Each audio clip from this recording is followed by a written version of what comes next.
তো hey guys, আপনাদের সাথে আজকে নতুন একটা জিনিস শেয়ার করব। এটা হচ্ছে তালের শাঁসের জুস বানাবো আজকে। তো আসলে আমরা বাজার থেকে কিছু তালের শাঁস কিনে নিয়ে আসছি।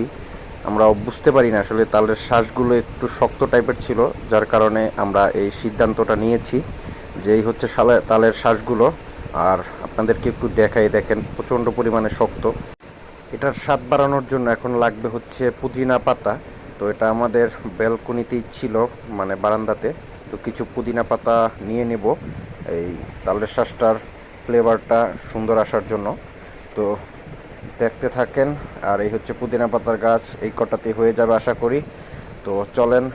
আর এদিকে ভাইয়া অলরেডি মোটামুটি সব কটা ছিলে ফেলেছে। আর সবশেষে যে পুদিনা পাতাটা পরিষ্কার করে উপরে দিয়ে দেওয়া হচ্ছে, যাতে সুন্দর একটা ফ্লেভার আসে। এবং স্বাদ মতো আমরা এখন দিয়ে দেব একটু লেবু, যাতে ওইটার স্বাদটা আর একটু বাড়ে, কারণ আমরা এর আগে এটা কখনো তৈরি করি নাই। তো এটাই ফার্স্ট টাইম। কেউ তৈরি করছেন কিনা অবশ্যই আমাদেরকে জানাবেন। আর এখন আমাদের পর্যাপ্ত পরিমাণে এই যে লেবু দেওয়ার পর আমরা এখন মানে দুইটা লেবুই এখানে এখন দিয়ে দিচ্ছি আমরা, যার যতটুকু পরিমাণ দিয়ে নেবেন। আর এখন আমরা পরিমাণ মতো চিনি দিব, যেটা আপনারা চাইলে কীরকম মিষ্টি খান বা কি আমরা সেইভাবে আপনারা পরিমাণ মতো দিয়ে দিবেন। আমরা একটু বেশি মিষ্টি খাই, তার জন্য একটু মিষ্টি দিয়ে নিলাম। এবং পরিমাণ মতো এখন দিব একটু বিট লবণ। তো এই হচ্ছে বিট লবণ, এটা হচ্ছে আপনাদের উপরে ডিপেন্ড করে, পরিমাণ মতো দিয়ে নেবেন। এবং ঠান্ডা পানি দিয়ে নিচ্ছি আমরা।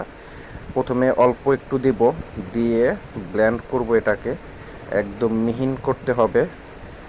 তো যে বলা সেই কাজ, আমরা ব্লেন্ডারে ওটা ব্লেন্ড করে নিচ্ছি। দেখতে পাচ্ছেন সুন্দর একদম পুদিনা পাতাগুলো একদম একসাথে মিশে গেছে।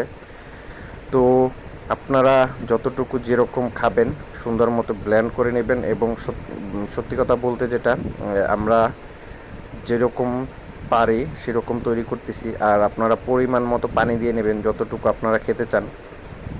তো দেখতে পাচ্ছেন ফাইনালি হয়ে গেছে। আমরা একটা ছাঁকনি নিয়ে একটু ছেঁকে নেব, কারণ তালের শাঁসগুলো অনেক মোটা, ওগুলো আসলে মুখে পড়লে লাগতে পারে, এই জন্য একটু ছেঁকে নিচ্ছি। এবং ফাইনালি আমাদের এই তালের শাঁসের জুসটা হয়ে গেছে। এখন টেস্ট করার পালা।